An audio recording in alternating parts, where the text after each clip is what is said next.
सुभाष चंद्र बोस, जन्म 23 जनवरी 1897, स्वर्गवास 18 अगस्त 1945।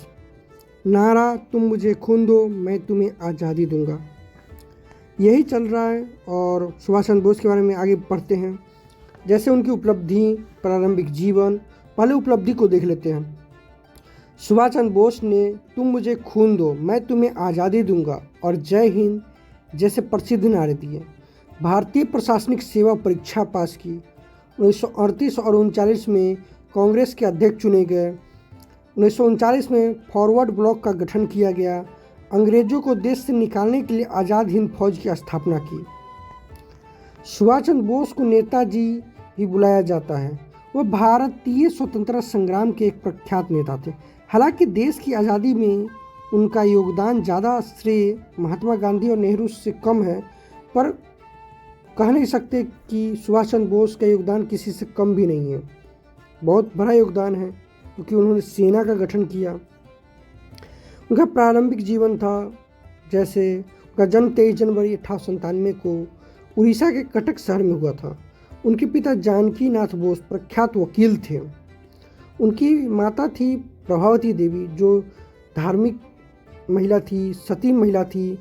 प्रभावती और जानकी नाथ की 14 संतानें थीं, जिनमें 6 बेटियां और 8 बेटे थे, जिसमें सुभाष 9वें स्थान पर थे। सुभाष बचपन से पढ़ने में होनहार थे। उन्होंने 10वीं की परीक्षा प्रथम स्थान से प्राप्त की थी और स्नातक में भी वो प्रथम आए थे। कलकत्ता के स्कॉटिश चर्च कॉलेज से उन्होंने दर्शन शास्त्र में स्नातक की डिग्री हासिल की थी। इसी दौरान सेना में भर्ती हो रहे थे। उन्होंने भी सेना में भर्ती होने का प्रयास किया, परंतु आँख खराब होने के कारण उनको अयोग्य घोषित कर दिया गया। वे स्वामी विवेकानंद के अनुनायक थे। अपने परिवार की इच्छा के अनुसार वर्ष 1919 में वो भारतीय प्रशासनिक सेवा की तैयारी के लिए इंग्लैंड पढ़ने चले गए। फिर उनके बाद उनका कैरियर आता है। भारतीय प्रशासनिक सेवा के लिए उन्होंने 1920 में आवेदन किया और इस परीक्षा में उनको न सिर्फ सफलता मिली बल्कि उन्होंने 4था स्थान भी हासिल किया। वे जलियांवाला बाग के नरसंहार के बहुत व्याकुल हुए और 1921 में प्रशासनिक सेवा से इस्तीफा दे दिया। इतने ज़्यादा व्याकुल हो गए कि उन्होंने इस्तीफा ही दे दिया।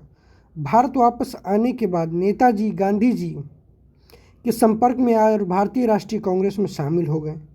गांधी जी के निर्देशानुसार उन्होंने देशबंधु चित्तरंजन दास के साथ काम करना शुरू किया।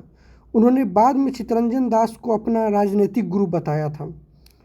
अपनी सूझबूझ और मेहनत से सुभाष बहुत जल्द ही कांग्रेस के मुख्य नेताओं में शामिल हो गए। 1928 में जब साइमन कमीशन आया तो कांग्रेस ने इसका विरोध किया और काले झंडे दिखाए। उसी समय कांग्रेस का वार्षिक अधिवेशन मोतीलाल नेहरू की अध्यक्षता में कलकत्ता में हुआ था। इस अधिवेशन में अंग्रेज सरकार को डोमिनियन स्टेट देने के लिए 1 साल का वक्त दिया गया। उस दौरान गांधी जी पूर्ण स्वराज की मांग से सहमत नहीं थे। वही सुभाष को और जवाहरलाल नेहरू को पूर्ण स्वराज की मांग से पीछे हटना मंजूर नहीं था। 1930 में उन्होंने इंडिपेंडेंस लीग का गठन किया। सन 1930 में ही सिविल डिसओबीडियंस आंदोलन के दौरान सुभाष को गिरफ्तार कर जेल भेज दिया गया। गांधी जी इरविन पैक्ट के बाद 1931 में उनकी रिहाई हुई। सुभाष ने गांधी इरविन पैक्ट का विरोध किया और सिविल डिसओबीडियंस आंदोलन को रोकने के लिए फैसले से भी बहुत खुश नहीं थे। सुभाष को जल्द ही बंगाल अधिनियम के अंतर्गत दोबारा जेल में डाल दिया गया। इस दौरान उनको करीब 1 साल तक जेल में रहना पड़ा और बाद में बीमारी होने की वजह से उनको जेल से रिहाई मिली। उनको भारत से यूरोप भेज दिया गया। वहाँ उन्होंने भारत और यूरोप के मध्य राजनीतिक और सांस्कृतिक संबंधों को बढ़ावा देने के लिए कई शहरों में केंद्र स्थापित किए। उनके भारत आने पर पाबंदी होने के बावजूद वे भारत आए और परिणामतः उन्हें 1 साल के लिए जेल भेज जाना पड़ा। 1937 के चुनाव के बाद कांग्रेस पार्टी 7 राज्यों में सत्ता में आई और उसके बाद सुभाष को रिहा कर दिया गया।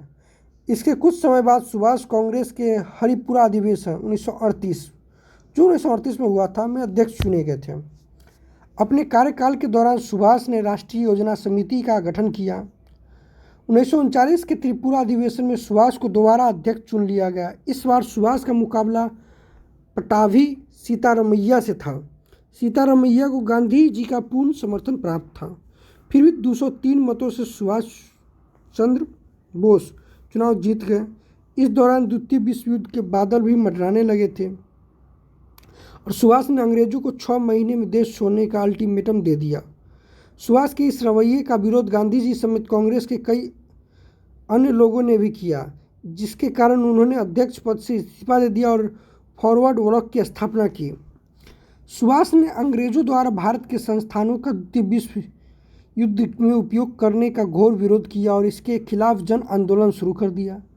उनके इस आंदोलन को जनता का जबरदस्त समर्थन मिल रहा था, इसलिए उन्हें कोलकाता में कैद कर नज़रबंद रखा गया।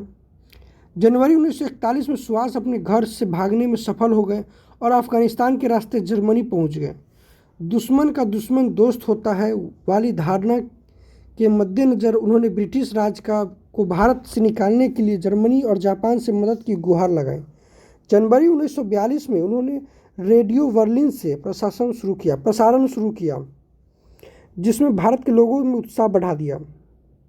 वर्ष 1943 में वो जर्मनी से सिंगापुर आए।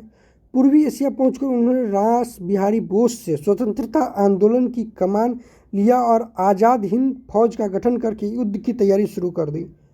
आज़ाद हिंद फौज की स्थापना मुख्यतः जापानी सेना द्वारा अंग्रेजी फौज से पकड़े हुए भारतीय युद्ध बंदियों को लेकर किया गया था। इसके बाद सुभाष को नेताजी कहा जाने लगा। अब आज़ाद हिंद फौज भारत की ओर बढ़ने लगी और सबसे पहले अंडमान और निकोबार को आज़ाद किया गया। आज़ाद हिंद फौज बर्मा की सीमा पार करके 18 मार्च 1944 को भारतीय भूमि पर आधम की।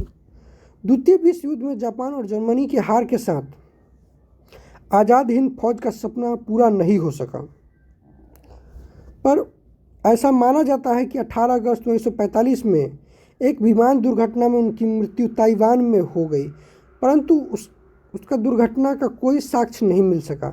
सुभाष चंद्र की मृत्यु आज भी विवाद का विषय है और भारतीय इतिहास सबसे बड़ा संशय भी है। समझ नहीं आता क्या कहा जाए, उनकी मृत्यु हुई या नहीं हुई। इसी प्रकार समाप्त करते हैं सुभाष चंद्र बोस की बायोग्राफी। Thank you.